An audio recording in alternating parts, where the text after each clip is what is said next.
2014 కంటే ముందు అంటే కేసీఆర్ ముఖ్యమంత్రి కాకుంటే ముందు కృష్ణా నదీ జలాలు అక్రమంగా ఆంధ్రప్రదేశ్ తరలించకపోవడానికి వాటర్ డ్రాల్ కెపాసిటీ రోజుకి 4.1 టీఎంసీ ఉంటే అంటే ప్రతిరోజు 47,000 క్యూసెక్లు వాళ్ళు అంటే ఆంధ్రాకి అక్రమంగా నీటి తరలింపు కెపాసిటీ ఉంటే కేసీఆర్ గారి హయాంలో అది 1,11,400 టీఎంసీకి క్యూసెక్లకి అవర్ డ్రాల్ కెపాసిటీ పెరిగింది.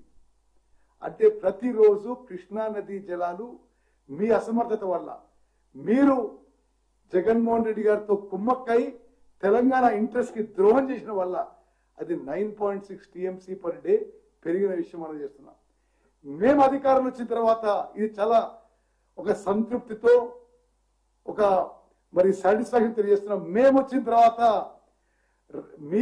మీరు జగన్మోహన్ రెడ్డి గారు కలిసి తెలంగాణ మోసం చేయడానికి ద్రోహం చేయడానికి మిమ్మల్ని అపెక్స్ కౌన్సిల్ మీటింగ్ పిలిస్తే ఆ డేట్ పోస్ట్పోన్ చేసుకుని రాయలసీమ లిఫ్ట్ ఇరిగేషన్ టెండర్స్ కి దోహదపడ్డ మీరు మా మీద నిందలేసేది.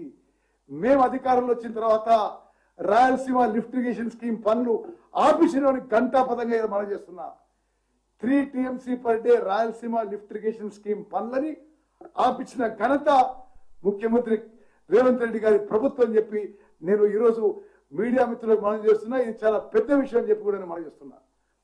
అంటే కేసీఆర్ గారి హయాంలో ఆయన ఆశీస్సులతో జగన్మోహన్ రెడ్డి గారు రాయలసీమ లిఫ్ట్ ఇరిగేషన్ స్కీమ్ పనులు మొదలు పెట్టుకుంటే అంటే శ్రీశైలం బాటం నుంచి లోయెస్ట్ లెవెల్ నుంచి per day 3 TMC per day తీసుకుపోయే రాయలసీమ లిఫ్ట్ ఇరిగేషన్ స్కీమ్ ని మా ప్రభుత్వం వచ్చిన తర్వాత ముఖ్యమంత్రి రేవంత్ రెడ్డి గారి నాయకత్వంలో రాయలసీమ లిఫ్ట్ ఇరిగేషన్ స్కీమ్ పనులు ఆపించినామని చెప్పి మేము ఈరోజు తెలంగాణ ప్రజలకు తెలియజేస్తున్నాం. మా సిన్సియారిటీ కమిట్మెంట్ మీద మీరు ఈ విధమైన తప్పుడు ప్రచారం మోసపూరిత ప్రచారం చేయకూడదని చెప్పి నేను మనం చేస్తున్నాం. అదేవిధంగా నేను ఈ అంకెలు రేపు ఇంకా వివరంగా రిలీజ్ చేస్తా. తెలంగాణ రాకముందు కృష్ణా నదీ జలాలు శ్రీశైలం బ్యాక్ వాటర్ నుంచి 10 ఏళ్ల పాటు ఆంధ్రప్రదేశ్ అక్రమంగా ఎంత నీళ్లు తరలించిందో కేసీఆర్ ముఖ్యమంత్రి అయిన 10 ఏళ్లలో కృష్ణా నదీ జలాలు ఆంధ్రప్రదేశ్ అక్రమంగా ఏ విధంగా తరలించిందో ఈ లెక్కలు నేను ఇప్పుడు మీకు చదివినిపిస్తా. ఈ లెక్కలు మీకు నేను విడుదల చేస్తా.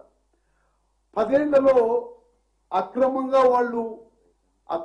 వాళ్ళు తరలించింది ఏది కాంగ్రెస్ ప్రభుత్వంలో ఉమ్మడి ఆంధ్రప్రదేశ్లో అంటే ఉమ్మడి ఆంధ్రప్రదేశ్ కంటే తెలంగాణ రాష్ట్రం ఏర్పడి కేసీఆర్ ముఖ్యమంత్రి అయిన తర్వాత కృష్ణా నదీ జలాలు greater quantity greater volume is illegally been diverted by Andhra Pradesh. 2004 నుంచి 2014 వరకు 727 టీఎంసీల నీళ్లు ఆంధ్రప్రదేశ్ అక్రమంగా శ్రీశైలం బ్యాక్ వాటర్ నుంచి తరలించకపోతే కేసీఆర్ ముఖ్యమంత్రి ఉన్న 10 ఏళ్ల పాటు 1,442 టీఎంసీలు ఆంధ్రప్రదేశ్ అక్రమంగా తరలించకపోయింది. అంటే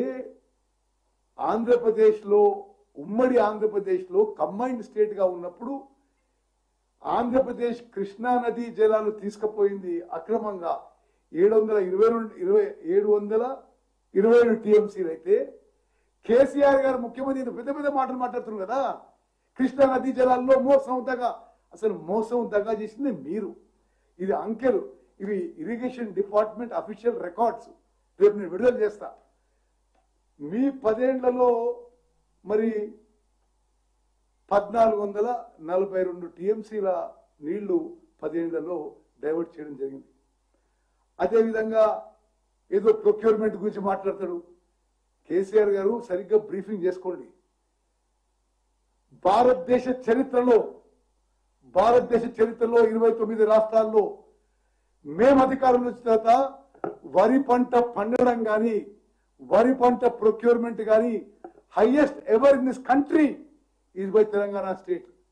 మీరేదో మీరు పోయి కొట్లాడినారు, ఏం కొట్లాడి తెలుసా తెలియదు మాకు. మరి నరేంద్ర మోదీ గారితో మీరు కుమ్మక్కై వాడు రాష్ట్రపతి ఎన్నికల్లో వాళ్ళకు ఓటేసి, ఉపరాష్ట్రపతి ఎన్నికల్లో వాళ్ళకు ఓటేసి, అన్ని విధాలుగా మీరు హలాయి బలై ఉండి మా మీద నిందలు మోపడైందండి. ఇది చాలా స్పష్టంగా చెప్తున్నా. మరి కృష్ణా నదీ జలాల విషయంలో, గోదావరి నదీ జలాల విషయంలో ప్రస్తుతం ఉన్న కాంగ్రెస్ ప్రభుత్వం ఒక్క చుక్క నీటికి మరి డైవర్ట్ కావడానికి కూడా వీలు కాకుండా పోరాటం చేస్తున్నాము. ఏదో నల్లమల్ల సాగర్ అంటారు మీరు, పోలవరం నల్లమల్ల సాగరు, కానీ అంతకుముందు దాని పేరున్న పోలవరం బంకచెర్ల ప్రాజెక్ట్ మీద పోరాడింది మేము. అసలు మీరు ఇక్కడ కూర్చొని ప్రెస్ మీట్ పెట్టి మాట్లాడుతున్నారు. మీరు రాయలసీమగా కట్టినప్పుడే మాట్లాడలే, పోతిరెడ్డి ఆ ఎక్స్పాన్షన్ మీ టైంలో అయితే ఏం మాట్లాడలే. మేము అన్ని స్థాయిలో మరి కేంద్ర ప్రభుత్వంతో పోరాడుతున్నాం, సుప్రీంకోర్టులో పోరాడుతున్నాం. సుప్రీంకోర్టులో పోలవరం నల్లమల్ల సాగర్ ప్రాజెక్టు ఆపాలని రిట్ పిటిషన్ వేసింది మేము. మీరు అంతగానో మాట్లాడినరు. మీరు ఏనాడైనా మీరు పోయి అక్కడ రోజా దగ్గరనో ఇంకో దగ్గరనో గోదావరి జలాలు రాయలసీమకు తీసుకుపోతే ఓకే అంటారు, కృష్ణా నదీ జలాలు రాయలసీమ లిఫ్ట్ ద్వారా జగన్మోహన్ తీసుకుపోతే ఓకే అంటారు. మేము కృష్ణా నదీ జలాల విషయంలో, గోదావరి నదీ జలాల విషయంలో ప్రతి చుక్క మనకి మా హక్కుగా రావాల్సిన నీటి వాటా కోసం అన్ని స్థాయిలో పోరాడుతున్నాము. సిన్సియర్ గా, కమిటెడ్ గా కేంద్ర ప్రభుత్వంతో పోరాడుతున్నాము, లీగల్ గా పోరాడుతున్నాము.